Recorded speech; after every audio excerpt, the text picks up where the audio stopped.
The book of Esther. It's one of the more exciting and curious books in the Bible. The story is set over 100 years after the Babylonian exile of the Israelites from their land. And while some Jews did return to Jerusalem, remember Ezra and Nehemiah, many did not. And so the book of Esther is about a Jewish community living in Susa, the capital city of the ancient Persian Empire. The main characters in this story are two Jews, Mordecai and then his niece Esther.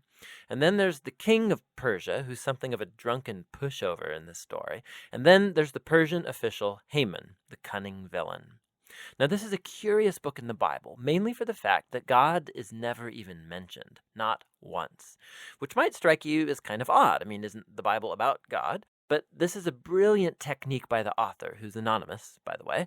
It's an invitation to read this story looking for God's activity, and there are signs of it everywhere. The story is full of very odd, quote, coincidences and ironic reversals, and it all forces you to see God's purpose at work, but behind the scenes. Let's just dive into the story. The book opens with the king of Persia throwing two elaborate banquet feasts that last a total of 187 days, and it's all for the grandiose purpose of displaying his greatness and splendor. On the last day of the banquet feast, he's really drunk, and he demands that his wife, Queen Vashti, appear at the party to show off her beauty. She refuses, and so in a drunken rage, the king deposes Vashti and makes the silly decree that all Persian men should now be the masters of their own homes. Then he holds a beauty pageant because he wants to find a new queen. This is like a really bad soap opera. But it's right here that we're introduced to Esther and Mordecai. Esther hides her Jewish identity and enters the beauty pageant and wins. And the king is so obsessed with Esther that he elevates her to become the new queen of Persia. Now, after this, and even more serendipitous, is the fact that Mordecai just happens to overhear two royal guards plotting to murder the king. And so he informs Esther, who in turn informs the king, and Mordecai gets credit for saving the king's life. Now, right here from the beginning, God's not mentioned anywhere, but this all seems providentially ordered. What is it that God's up to? You have to keep reading. We're next introduced to Haman, who's not actually a Persian. He's called an Agagite. He's a descendant of the ancient Canaanites. Remember 1 Samuel chapter 15. The king elevates Haman to the highest position in the kingdom, and he demands that everybody kneel before Haman. Well, when Mordecai sees Haman, he refuses to kneel, which of course fills Haman with rage. And when he finds out that Mordecai's Jewish, Haman successfully persuades the king to enact this crazy decree to destroy all of the Jewish people. And to decide the date of the Jews' annihilation, Haman rolls the dice. A die is called pur in Hebrew. Tuck that away for later. 11 months later, on the 13th of Adar, all the Jews will die. Haman and the king then have a drinking banquet to celebrate their really horrible decision. So the focus now turns to Mordecai and Esther, who are the only hope for the Jewish people. They make a plan that Esther's going to reveal her Jewish identity to the king and ask him to reverse the decree. But approaching the king without a royal request is, according to Persian law, an act worthy of death. So in a key statement, Mordecai, he's confident that even if Esther remains silent, that deliverance for the Jews will arrive from another place. And then Mordecai wonders aloud. He says, who knows? Maybe you've become queen for this very moment. Esther responds with bravery, and she purposes to go to the king with her amazing words, if I perish, I perish. Now, in what unfolds, we watch the ironic reversal of all of Haman's evil plans. So Esther hosts the king and Haman at a first banquet, and she says that she wants to make a special request of both of them at an exclusive banquet the following day. So Haman leaves the banquet totally drunk, and he sees Mordecai in the street. He fumes with anger, and he orders that a tall stake be built so that Mordecai can be impaled upon it in the morning. It seems like things can't get any worse for the Jews and for Mordecai. But all of a sudden, the story pivots. It just so happens that night, the king, he can't sleep. and he has the royal chronicles read to him for good bedtime reading, and he just happens to hear about how Mordecai had saved the king's life. He had totally forgotten. So in the morning, Haman enters to request Mordecai's execution, and the king in that moment orders Haman to honor Mordecai publicly for saving his life. So now Haman has to lead Mordecai around the city on a royal horse, telling everyone to praise him. Now this moment in the story, it's a pivot for the whole book. It begins Haman's downfall and Mordecai's rise to power. Watch how this works. The day after is Esther's second banquet. So the king and Haman arrive, and Esther informs the king that first of all she's Jewish, and second that Haman has enacted a decree to murder her and to murder Mordecai, who saved his life, and to murder all of the Jews. Now the king's had a lot to drink, so when he hears this news, he goes into yet one more drunken rage, and he orders that Haman be impaled on the very stake he made for Mordecai. It's ironic and a grisly way for Haman to go. Haman's execution, however, doesn't solve the problem of the decree to kill all of the Jews. So the focus now turns to Esther and Mordecai as they make a plan to reverse the decree. They discover that the king can't revoke a decree that he's already made. So instead, the king commissions Mordecai to issue a counter-decree. On the appointed day that all of the Jews were supposed to be killed, the 13th of Adar, now the Jews are ordered to defend themselves and to destroy any who plotted to kill them. Then Mordecai, Esther, and Jews everywhere hold banquets and feasts to celebrate this new decree, and Mordecai is elevated to a seat beside the king. Eventually, the decreed day comes, and the Jews triumph over their enemies. First, they destroy Haman's family, and then any other Persian officials who had joined in Haman's plot. And then on a second day, they get permission to destroy any who plotted against them throughout the entire kingdom. This results in joy and celebration as the Jews are rescued from annihilation. The story then tells about how Esther and Mordecai established by decree this annual 2-day feast of Purim to commemorate their deliverance from destruction. And the name of the feast comes from Haman's dice. Remember, Purim. The book concludes with a short epilogue as Mordecai is elevated to second in command in the kingdom, and we are told now of his royal greatness and splendor as the Jews thrive in exile. Now, step back. Notice how this whole story has been designed. The story was full of moments of ironic reversal, but we can now see the whole story is structured as an ironic reversal, right down to the details. So the king's splendor and feasts and decrees are mirrored by Mordecai's splendor and feasts and decrees at the end. Esther and Mordecai, they first saved the king, but now in the end they save all of the Jews.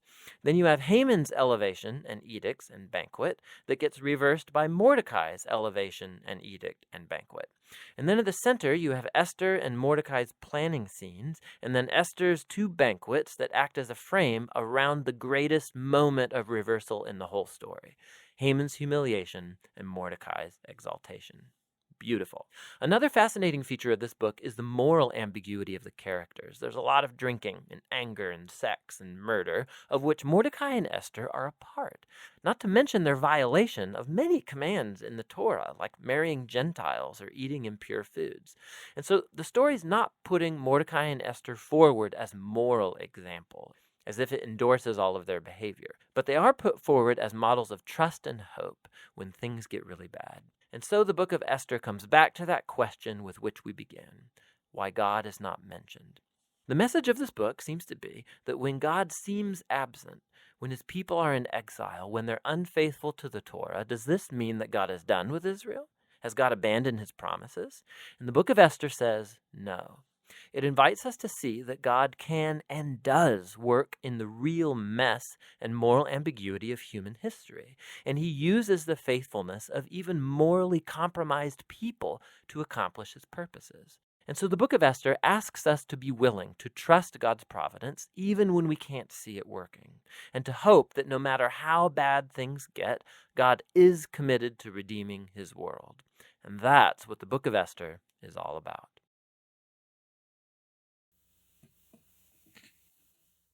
When you hear it that way, it seems like this book might be a lot more tawdry than you had originally read it, huh? I was thinking as I was listening to that, it's how God works in the people who who he had a plan for is not always as clean as we would like it. If you look at the story of um, of Samson, it's not a good story, right? It's really doesn't even get that good until the absolute end. I mean, there is just this conniving wife who is sort of convincing him, let me test you all these times to see if you'll tell me the truth or not. And then at the end, he has to sort of kill himself so he can kill all these other people in this palace as he breaks down the walls. What I appreciate about this is, once again, this is God showing that he is able to use broken people that aren't always faithful, that aren't always doing the right thing, but we're not going to stop God's ultimate will. And so as we open up the book of Esther, I wanted to sort of take us back to what we learned on Sunday a little while ago in 2 Timothy 2. So in 2 Timothy 2,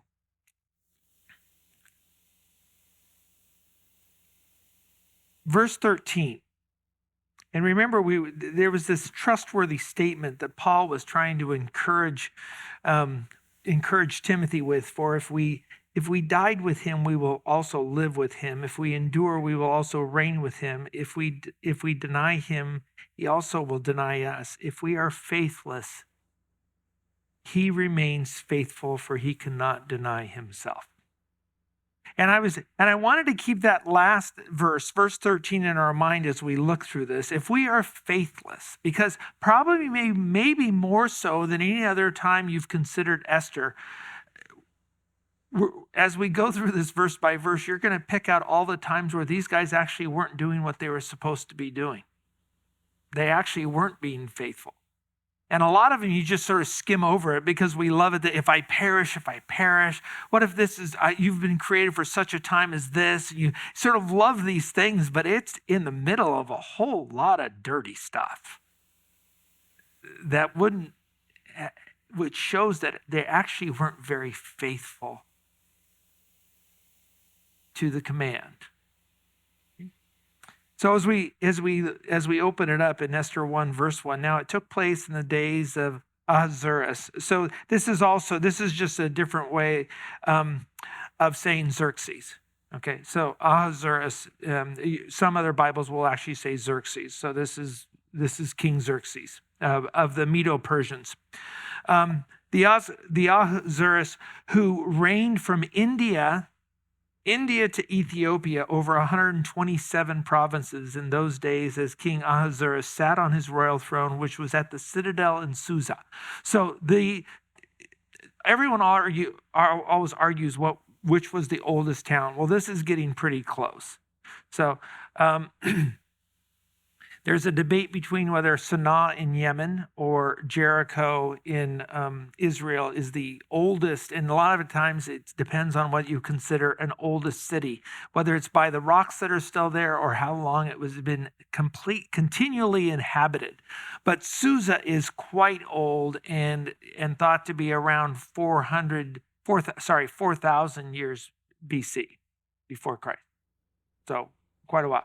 And it was the capital of the Medo-Persians. And if you were to think about it modern day southern Iraq, you might have heard of a town called Basra. It's the south. It's where a lot of the oil is. If you go basically about 100 miles sort of east from there, you will run into Susa or Shush in Iran. And that is the modern day Susa. In the third year of his reign, he gave a banquet for all. And what's very interesting is that if you were to now go 200 to 300 miles west from there, you run into where the ziggurat of Abraham is there. So in this one sort of small little portion, you have Babylon, you have you have Susa. A lot of the major sort of empires of the world are all in this very, very small area. In the 3rd year of his reign, he gave a banquet for all of his princes. And so this puts us at around 400, 480, 479, that kind of range, BC.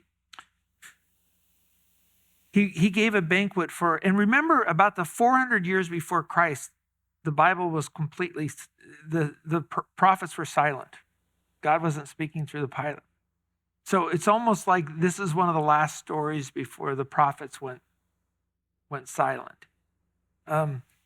He gave a banquet for all of his princes and attendants and army officers of Persia and Media, the nobles and the princes of his provinces being in his presence, and he displayed the riches of his glory and the splendor of his great majesty for many days, 180 days. So half of a year, basically, he was having this giant party and festival to sort of celebrate him. And when these days were completed, the king gave a banquet lasting 7 days for all the people who were present at the citadel in Susa, from the greatest to the least, in the court of the garden of the king's palace. So this is a sort of like this big, huge banquet that was going on daily. You know, probably the closest thing we have to sort of even understand this would be like the Oktoberfest in Germany, where they have this basically month committed to drinking beer and eating pretzels, right? In Texas, we had the Wurst Fest, which was a 10-day salute to sausage, which was worthy, you know.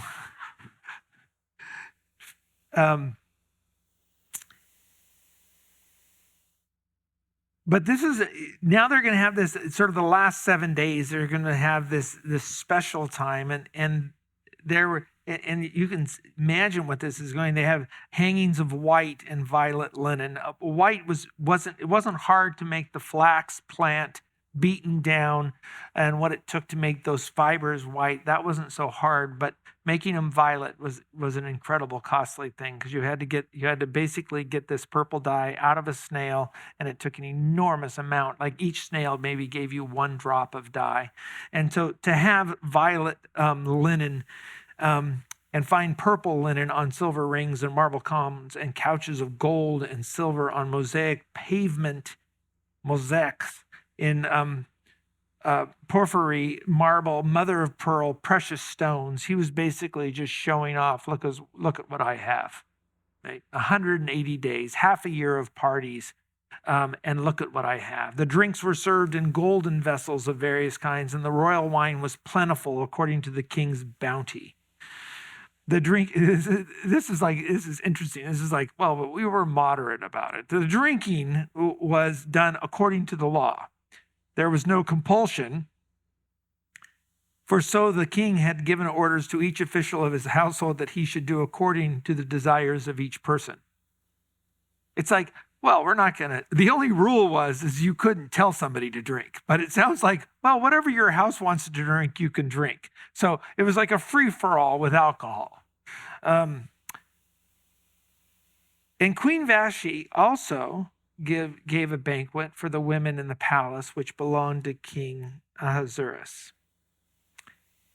And on the 7th day, when the heart of the king was merry with wine, he commanded Mehuman, Biztha, Harbona, Bigtha, Abagtha, Zethar, and Carcass. I wouldn't want to be named Carcass. The 7 eunuchs who served in the presence of King Ahasuerus. Okay, so eunuchs were men that had their testicles cut off. And so the testicles are where your body makes testosterone. So if all the things that sort of continue to make you male, when those are removed, then many of the desires men would have for women would be gone. Okay? And it's also, once you've had your testicles cut off, you're not very likely to want to have the aggression to go take down the king and fight the king. It's in the animal world, if you think about how a stallion acts versus how a gelding acts, that's what you have. A stallion is a regular man and a gelding is a eunuch. Right? And a lot of times what they have to do is with stallions, they have to geld them just to keep them calm. And so in the same way, kings would, even their closest advisors, they would geld them or castrate them so then they wouldn't rise up against them. Right? What you see in other countries, if you had a chance to see the movie Beyond Utopia, which is a story about North Korea, it was 2 days in the theater here. We're going to try to make an appointment so we can see it for those who didn't get a chance because it had such a short run. We can do a church-wide event that we're going to do here. And as soon as we get that planned, we'll let you know. But often when the tyrants are trying to keep power, they just sort of randomly kill people. So in the North Korean, their presidents, their leaders, what they'll do is they'll just, all of a sudden, their top advisors, they'll just kill like 6 of them. When I was was flying around Baghdad, we got a chance in the Green Zone, one of the main palaces of Saddam Hussein. It became what we call a DFAC, or a dining facility in the military. And so one time we were flying into the Green Zone, and myself and the helicopter crew got to go eat in this banquet hall. And so we were asking some of the people, like, what happened here? And he goes, well, this is where they would have the state dinners. And what was classic for Saddam Hussein is he would say to the people who had gathered in this state dinner, he said, one of you has been poisoned, and now we're going to watch to see who dies. And so just doing these kinds of things sort of instilled fear, and that's how often tyrants have to act. They have to rule with fear. And so having the eunuchs were like a prime example of, guys, this is what I did to them.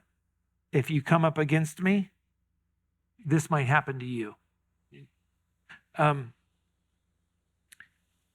Riley, if you're keeping track, I was able to say testicles like 3 times during this message. So, to bring Queen Vashti before the queen, to bring Queen Vashti before the king with her royal crown in order to display her beauty to the people and the princes, for she was beautiful. Now, as you listen to this might seem like no big deal unless you realize this is a guy who's been 7 days drunk. Bring out my wife. I would imagine but Queen Vashti refused to come at the king's command delivered by the eunuchs. There's all sorts of ideas of why she didn't want to come. Some people thought she was actually maybe pregnant with the king's son, Artaxerxes. But the men and the women had banquets in different places. So it wasn't a joint banquet. The women had their banquet here and the men had their banquet here. And so you can imagine if Vashti was given the opportunity, hey, you want to come and be the one woman in the entire drunken men banquet? She might have said, no, I'm going to pass on that. Right? This doesn't seem like anything good that I would like to be a part of. So she refused to come at the king's command delivered by the eunuchs. Then the king became very angry and his wrath burned within him.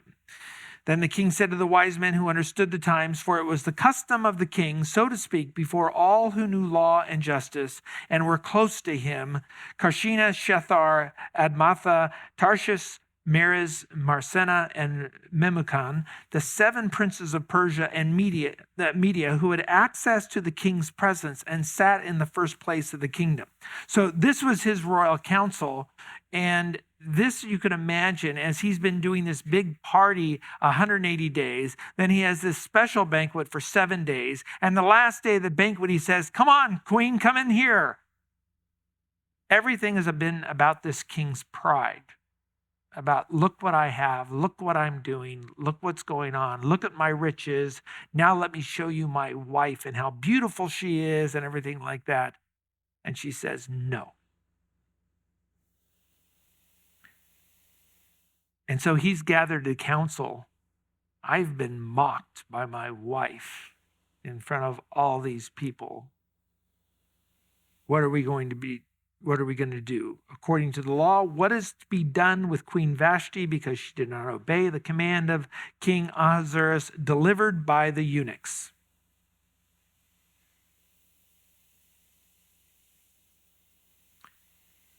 In the presence of the king and the princes, Memucan said, Queen Vashti has wronged not only the king, but also all the princes and all the peoples who are in all the provinces of King Ahasuerus. So he's saying, this isn't just a problem here.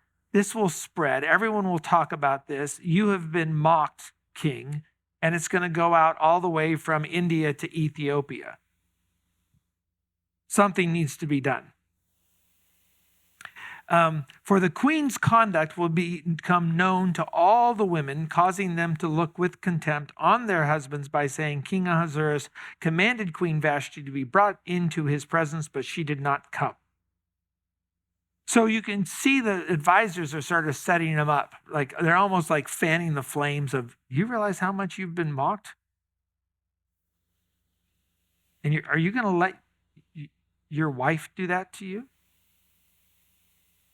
This day, the ladies of Persia and Media who have heard of the queen's conduct will speak in the same way to all the king's princes, and there will be plenty of contempt and anger. If it pleases the king, let a royal edict be issued by him, and let it be written in the laws of Persia and Media so that it cannot be repealed, that Vashti may no longer come into the presence of King Ahasuerus, and let the king give her royal position to another who is more worthy than she.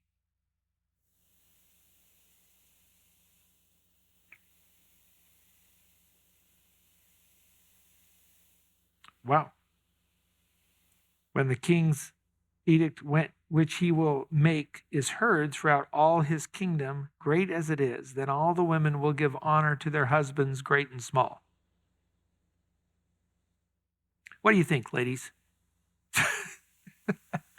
It sounds like he got bad advice, right? They might have to go along with it, but once it gets in the house,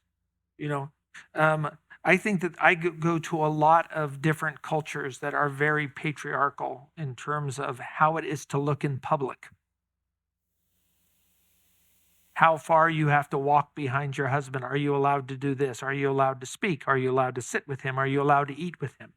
I remember one time we were in Karbala, Iraq, and there was a nice little seating area in the hospital cafeteria. And so Kim and Mary Portia and I went down to sit in this little cafeteria area, and everyone was staring at us. We were like,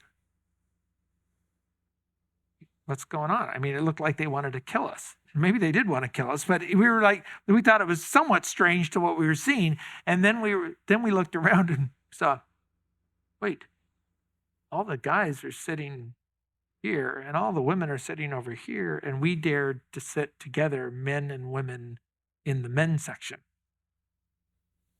And you could tell that was a big no-no. But what's very interesting, though, is when you get to hear stories of what it's like in the homes, it's one thing maybe outside in the public when everybody gets to see it, but it's a whole different attitude once the door closes in the home. And so as much as they might want to make this decree of this is what it's going to look like in public, very unlikely that in the homes it would have the desired effect. But in these cultures, it's really pride-based, it's shame-based. So the king was shamed by his wife.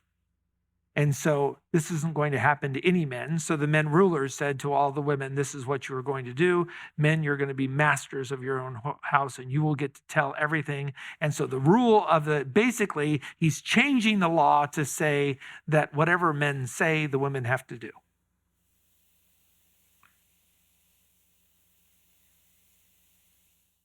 This word pleased the king and the princes, and the king did as Memucan proposed.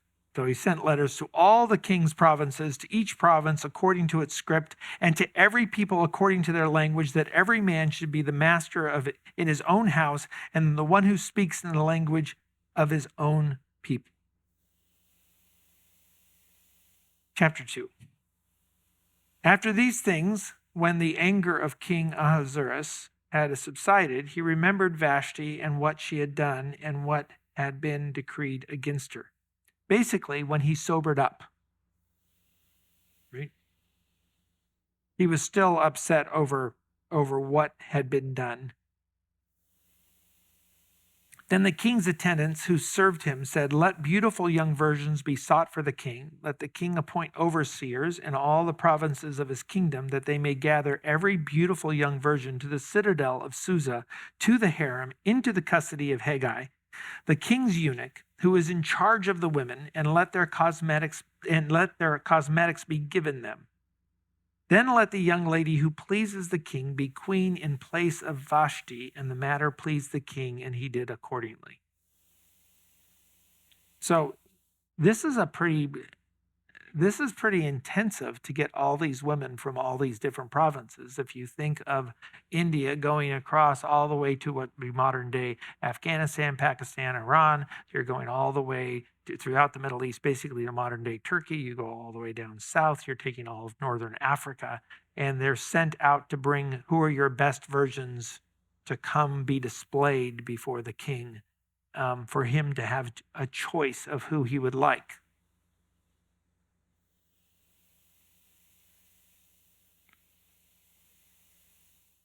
Now there was at the citadel in Susa a Jew whose name was Mordecai, the son of Jair, the son of Shimei, the son of Kish, a Benjamite. They weren't supposed to be there. The covenant with God is after your punishment, you're supposed to return to Israel. That was the commandment. That was the covenant. They weren't supposed to stay there. Right? They were commanded to come back. Who had been taken into exile from Jerusalem with the captives who had been exiled with Jeconiah, king of Judah, whom Nebuchadnezzar, the king of Babylon, had exiled. So remember, you're about 100 years after they were exiled. And so this is not Mordecai. He's sort of the great-great-grandson of Kish, and that sort of puts him that he was born in exile. He was not born in Jerusalem. So remember when they were talking Nehemiah, what did Nehemiah miss? He missed Jerusalem. He longed to go back to Jerusalem. Well, a lot of these exiles, they didn't know that. And so they're like, well, they got assimilated into this new culture.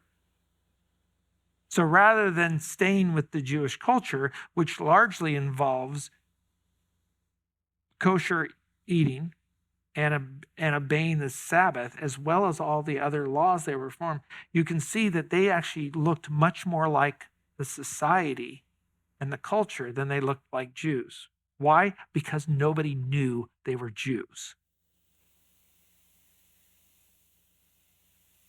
They were at the banquet. They ate the meals. They did what everybody else did.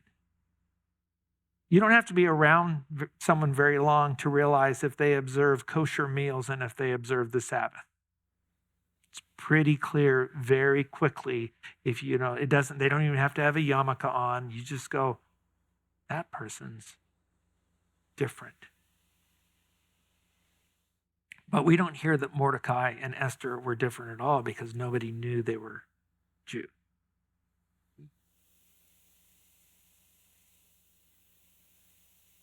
So probably at this point, they would be more what we would call not a religious Jew, they were an ethnic Jew. So there are people that would call, like when you look at how many people in Israel right now are religious Jews, it's actually a minority of the people. Most of them, it's a high percentage of ethnic Jews. But if you were to ask what populates Israel, it's mostly what are called Zionists, is that they want a homeland. Not so they can necessarily carry out their Jewish religious practices. They just want a homeland. So many of the Zionists are actually atheists.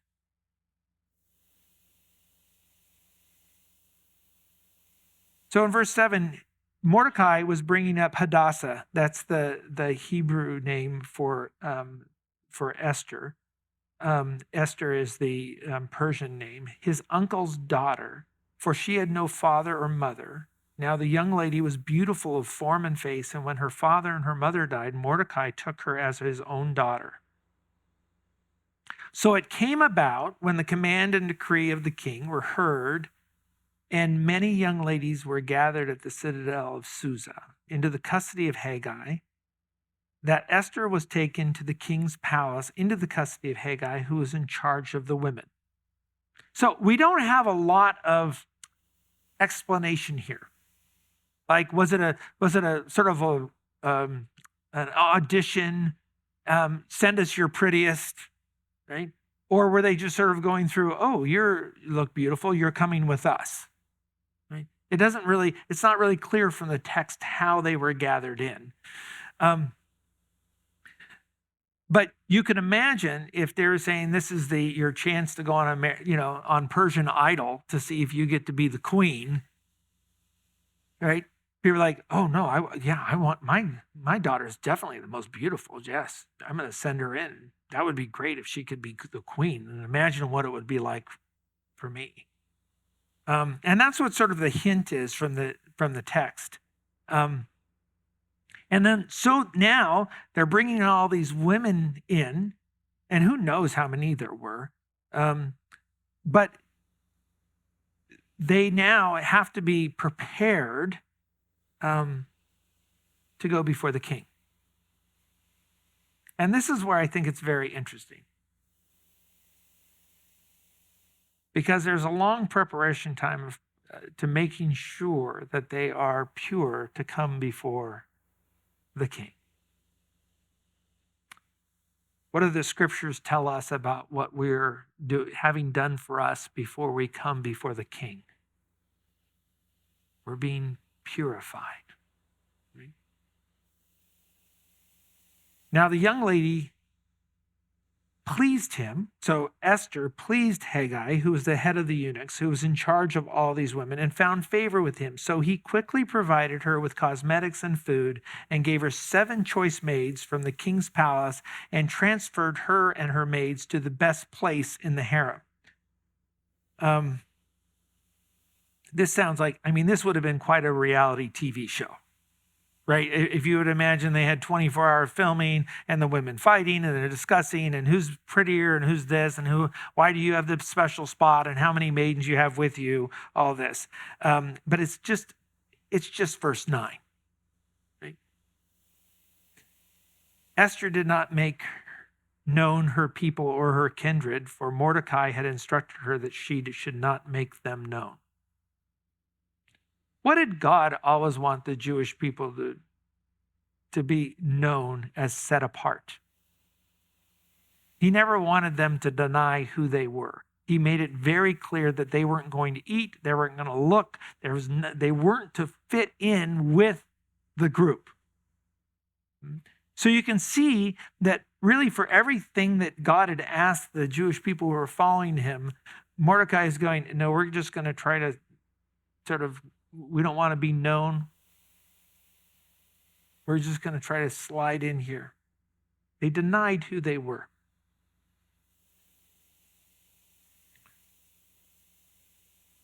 Every day, Mordecai walked back and forth in front of the court of the harem to learn how Esther was and how she fared. Now, when the turn of each young lady, so he's watching this, he's watching to see what's going to happen here. Now, when the turn of each young lady came to go into the king Ahasuerus, after the end of her 12 months under the regulations for the women. So this was going to take quite some time. I don't know how many women they had, but each woman had to be prepared for 12 months before she got to go in. So we have a whole year before they start the process of the king choosing women. And what's going to happen? For the days of beautification were completed as follows: 6 months with oil and myrrh, and 6 months with spices and the cosmetics for women. Wow. I'm going to just say it, okay? I'm just going to say it. So the women are thinking, and my husband is mad at me how long I take. And the men are thinking, 12 months? No, I'm sorry. None of you guys were thinking that. So this is what would happen. So this is, in a sense, let's say Mordecai said, hey, maybe this would be good. I have my adopted daughter here. Boy, if she could be queen, that would be great.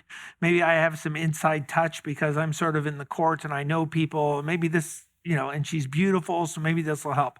But this is what she signed up for. The young lady would go into the king once she had been purified. In this way, anything that she desired was given her to take with her from the harem to the king's palace. So it's like whatever your comfortable things, what would you like? What's your favorite clothes? Whatever, you get to bring that in. But this is a one-night stand with the king.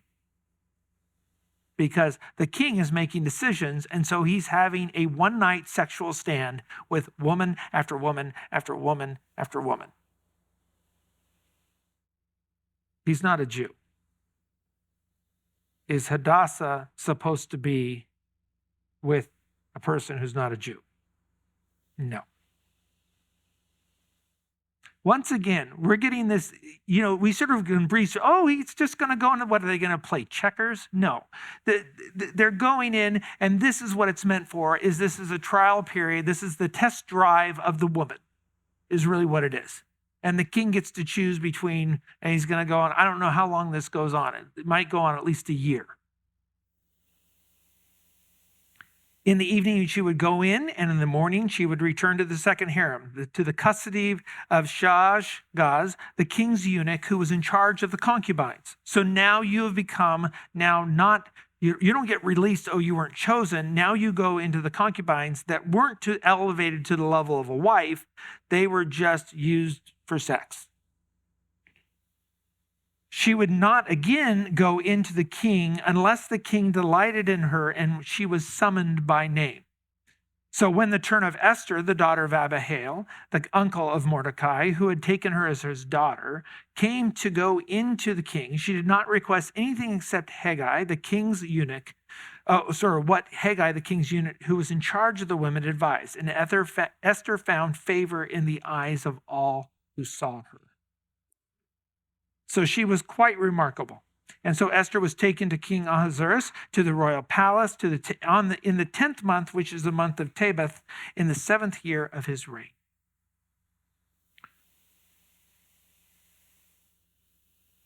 But Esther won the king over.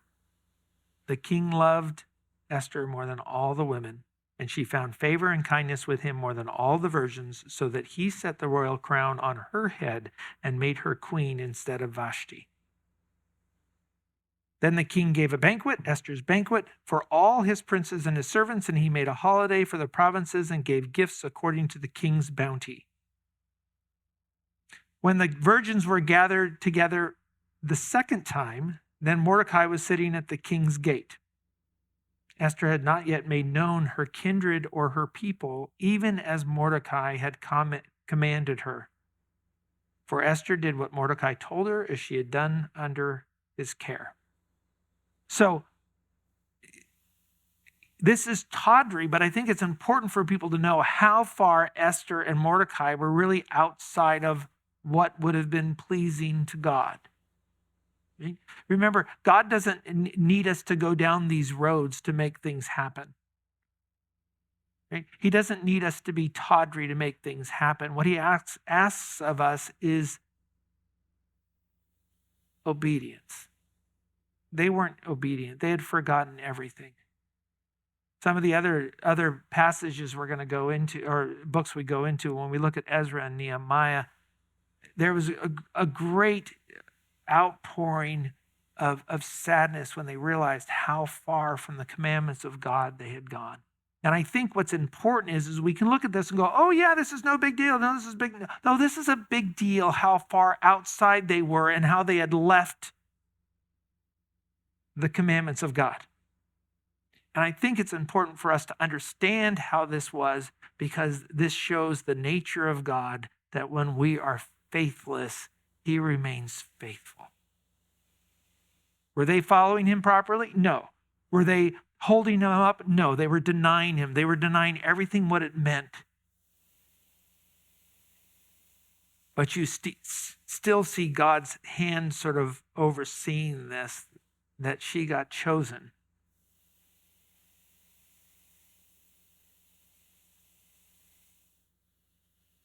And that's why I wanted us to remember 2 Timothy 2:13. That even when we are faithless, that he is faithful. He said, these are my chosen people. They had forgotten him. They had forgotten what he had called them to do. A lot of times we make compromises in our lives because we feel that we have no other choice. Well, you don't understand. I had to do this. I had to do this. Well, there were 4 guys that didn't feel like they had to do it. So take what they're doing and compare that to Daniel and Shadrach, Meshach, and Abednego. Did they follow along and do what everyone else was doing? No, they didn't. How quickly, it's just a couple of generations probably from Daniel and Shadrach, Meshach, and Abednego who are faithfully following and saying, nope, I don't want any of that. I'm not going to have any of your food. I'm not going to do any of this. Vegetables and water will be fine for us. Are you going to bow down? No. What does Daniel do? Curtains are open. You can see I'm not praying who you want me to pray to. I'm praying to my God. And I'm not hiding it. I'm showing you who I am. What about Shadrach, Meshach, and Abednego? We're not going to bow down. We're not going to play the game. It doesn't take very many generations where you go from a faithful to unfaithfulness. I think a lot of times we feel like we have an excuse. Well, we have to. You go along to get along, Kirk. Come on, this makes sense. Not when you have the Almighty God who's saying, I'm watching over you. I love that verse from Exodus 14:14 where he says, while you remain quiet, I will fight for you. We don't have to compromise. What he's asking for us is to be faithful. The beautiful news of God is that even when we're faithless, he remains faithful. His mercies are new every morning. He is a loving, forgiving, reconciling, restoring God. And this, to me, is the key of this story, is all this tawdry stuff is like, ooh, it's like when you're talking about the story of Jacob. Oh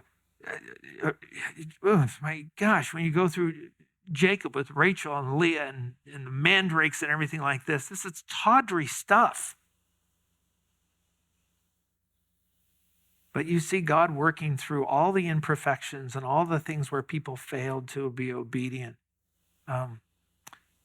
And so in those days, while Mordecai was sitting at the king's gate, so this is where the decisions were made. Remember, gates are where the decisions are made. That's where the deals are made. That's where the laws are discussed. When we talk about Ruth and Boaz, remember what Boaz had to do is he had to go to the gate and talk to the elders to make this deal to see if he was allowed to be Ruth's kinsman redeemer because there was someone else in the family who was closer. Right? They went to the gate. So Mordecai is sitting at the gate. He's part of the elders, the decision, sort of like the city council, or this would probably be more like the Congress because it's the capital city. And he hears that Bigthan and Teresh, 2 of the king's officials from those who guarded the door, became angry and sought to lay hands on King Ahasuerus. But the plot became known to Mordecai, and he told Queen Esther, and Esther informed the king in Mordecai's name. She went before the king and said, Mordecai told me that there are people trying to kill you. So now when the plot was investigated and found to be so, they were both hanged on a gallows, and it was written in the book of the Chronicles in the king's presence. Chapter 3, after these events, King Ahasuerus promoted Haman, the son of Hammedatha, the Agagite, and advanced him and established him his authority over all the princes who were with him. All the king's servants who were at the king's gate bowed down and paid homage to Haman, so the king had commanded concerning him, but Mordecai neither bowed down nor paid homage.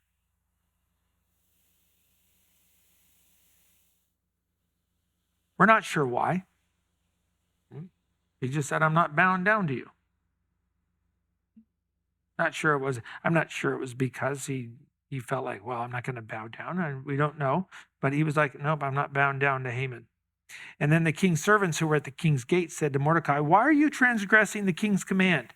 Now it was Now, it was when they had spoken daily to him and he would not listen to them that they told Haman to see whether Mordecai's reason would stand, for he had told them that he was a Jew. So he finally comes out and says, I'm a Jew. When Haman saw that Mordecai neither bowed down nor paid homage to him, Haman was filled with rage.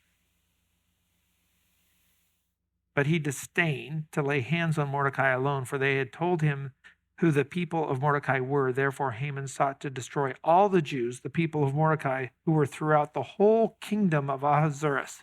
So that means what Haman is doing, it's not just the Medo-Persia, sort of that area, the Iran. He said, we're going to go out and we're going to kill all the Jews. And that would have counted all those who were in modern day Iraq, that were still part of that hadn't left, were still in Babylon. It would have counted all the people that were in Israel, all the people who said, we're going to kill all the Jews. This is like a repeating theme. Everyone, this is like, you think about nowadays, you got this tiny little country and all the world is like going, we've got to kill the Jews. Right? This is something that repeats over and over. The Assyrians tried to come in and kill all the Jews. The Babylonians took some captive, but killed quite a few of the Jews. This is like a continuing saga, and we're just in the latest iteration of it. Right?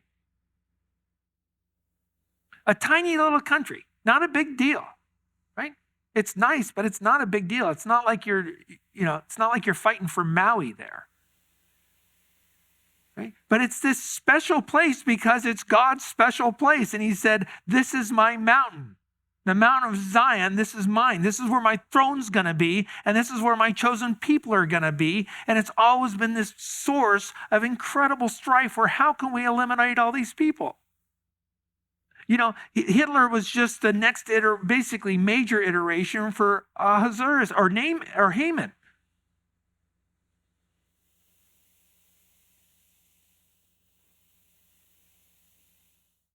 So in the first month, which is the month of Nisan, in the 12th year of King Ahasuerus, that is the lot, was cast before Haman from day to day and from month to month until the 12th month, that is the month of Adar. And so what this shows is that, remember the idea of we can throw these things, we cast lots, but God is control of the lot. And so when they threw the lot, it wasn't next month, it was many months down the road. So there was some time. It wasn't like all of a sudden they were going to now decree. There was quite a bit of time. Then Haman said to King Ahasuerus, there is a certain people scattered and dispersed among the peoples in all the provinces of your kingdom. Their laws are different from those of all other people, and they do not observe the king's laws. So it is not in the king's interest to let them remain. If it is pleasing to the king, let it be decreed that they be destroyed, and I will pay 10,000 talents of silver into the hands of those who carry on the king's business to put it into the king's treasuries. Then he took his signet ring, the king did, from his hand and gave it to Haman, the son of Hammedatha the Agagite, the enemy of the Jews. The king said to Haman, the silver is yours, and the people also, do with them as you please. He didn't tell them they were Jews. He just said they were a different people. See? Then Haman took his signet ring from his hand and gave it to... Then the king's scribes were summoned on the 13th day of the first month, and it was written just as Haman commanded to the king's satraps, to the governors who were over each province, to the princes of each people, each province according to its script, each people according to its language, being written in the name of King Ahasuerus and sealed with the king's signet ring. Letters were sent by couriers to all the king's provinces to destroy and kill and to annihilate all the Jews, both young and old, women and children, in one day, the 13th day of the 12th month, which is the month of Adar, and to seize their possessions as plunder. A copy of the edict to be issued as law in every province was published to all the people so that it should be ready for this day. The couriers went out, impelled by the king's command, while the decree was issued at the citadel in Susa, and while the king and Haman sat down to drink, the city of Susa was in confusion. There were probably a lot of people who were like Esther and Mordecai, that they were sort of hiding their Jewishness, but now people were going to be seeking them out. When Mordecai learned all that had been done, he tore his clothes, put sackcloth and ashes, and went out into the midst of the city and wailed loudly and bitterly. He went as far as the king's gate, for no one was to enter the king's gate clothed in sackcloth. In each and every province where the command and decree of the king came, there was great mourning among the Jews with fasting, weeping, and wailing, and many lay on sackcloth and ashes. So then Esther hears of this. The Esther's maidens and her eunuchs came and told her, and the queen writhed in great anguish. And she sent garments to clothe Mordecai that he might remove his sackcloth from him, but he did not accept them. Then Esther summoned Hathash from the king's eunuchs, whom the king had appointed to attend her, and ordered him to go to Mordecai to learn what this was and why it was. So Hathash went out to Mordecai in the city square in front of the king's gate. Mordecai told him all that had happened to him and the exact amount of money that Haman had promised to pay to the king's treasuries for the direct destruction of the Jews. He also gave him a copy of the text of the edict, which had been issued in Susa for their destruction, that he might show Esther and inform her and to order her to go into the king to implore his favor and plead with him for her people. Hathash came back and related Mordecai's words to Esther. Then Esther spoke to Hathash and ordered him to reply to Mordecai. All the king's servants and the people of the king's provinces know that for any man or woman who comes to the king to the inner court who is not summoned, he has but one law, that he be put to death, unless the king holds out to him the golden scepter so that he may live. What a difference it is between what Esther and Mordecai knew in their time to when Jesus now says and welcomes us to his Father's throne, and he invites us to boldly come to God's throne of grace. What an amazing thing. We don't live in times where, I guess maybe we do. If you try to go and jump into the Oval Office and sit down with the president, maybe you would die. But it's not the king who's doing it, but they understood that. So you can imagine when kings had this attitude back then, and the veil is torn and Jesus says, no, you have access to my Father's throne.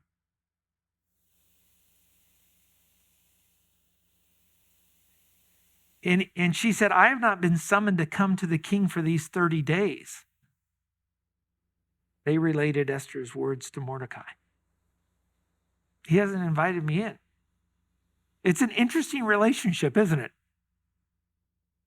It's something that's completely foreign to what we would understand or expect. Well, I thought he loved her. Why is he's not talking to her? What's going on? No, they actually, in the culture, he didn't have to give any answer at all. He was the king. It didn't matter that she was the queen. He didn't have to answer. He didn't have to explain himself. This is just the way it was. Then Mordecai told them to reply to Esther, do not imagine that you in the king's palace can escape any more than all the Jews. It's been a royal decree. For if you remain silent at this time, and this is one of my favorite verses in terms of how we look at how we serve God. Often it says, God needs you. God does not need us. We serve as a privilege, as his pleasure, that he would allow us to be part of his work, even if we muck it up. Right? For if you remain silent this time, relief and deliverance will arise for the Jews from another place, and you and your father's house will perish. If you don't decide to stand up, God will do something. And who knows whether you have not attained royalty for such a time as this.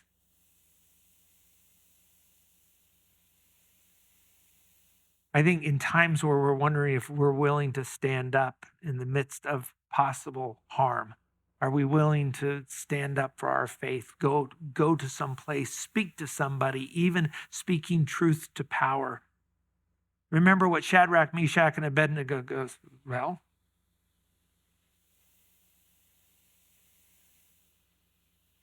we believe our God can rescue us.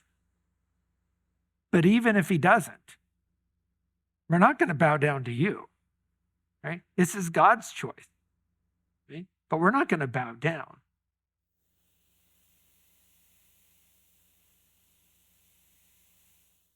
I think many of us are given these opportunities for such a time as this. The question is whether we'll be faithful or not, or we'll be faithless. God often invites us to be a part of his process, part of his purpose. The question is, will we be obedient, or will we just try to back off and blend into the world so people don't see us? God isn't up there going, boy, I really hope they do it, because if they don't do it, it's really going to mess up the plan, and we're completely hosed, Jesus. I don't know what to do. Boy, I hope these humans really do okay. I really do. I really hope they do okay. I don't know what to do if they don't. He's not wringing his hands up there over us. He's going, giving you a great opportunity. Esther, if you do this right, you get a book. You know what? If Esther hadn't done this right, she doesn't get a book.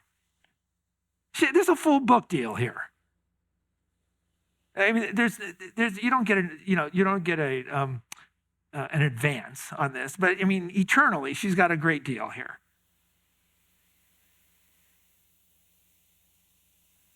Then Esther replied to Mordecai, go and assemble all the Jews who are found in Susa and fast for me.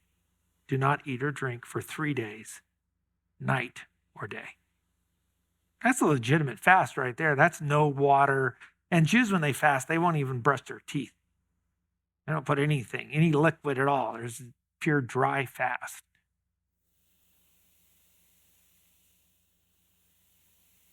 And they talked about there wasn't any prayer. But I think a lot of people assume if you're fasting that there's praying associated with that.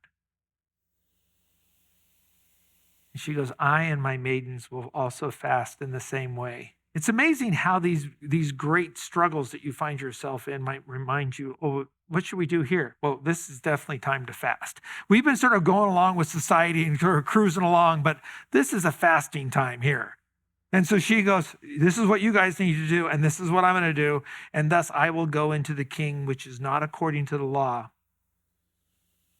And if I perish, I perish. This is...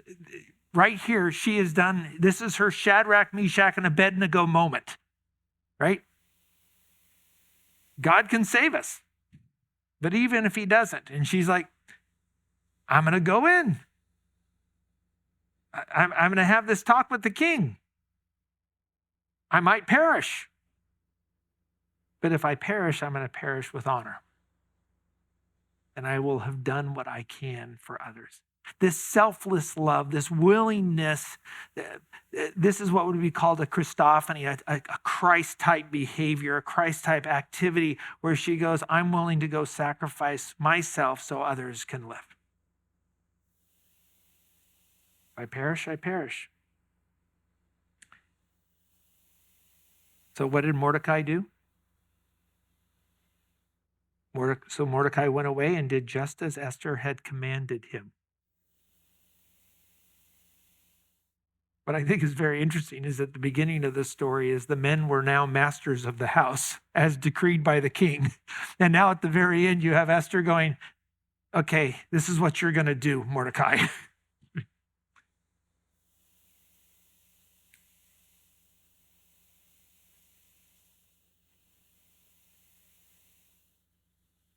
So, you know, like you're watching a movie and they stop right when it's about ready to get good. All right, this is where we're stopping. Let me give you a hint, though, guys. You're allowed to read ahead. Father in heaven, we thank you for the example, the imperfect example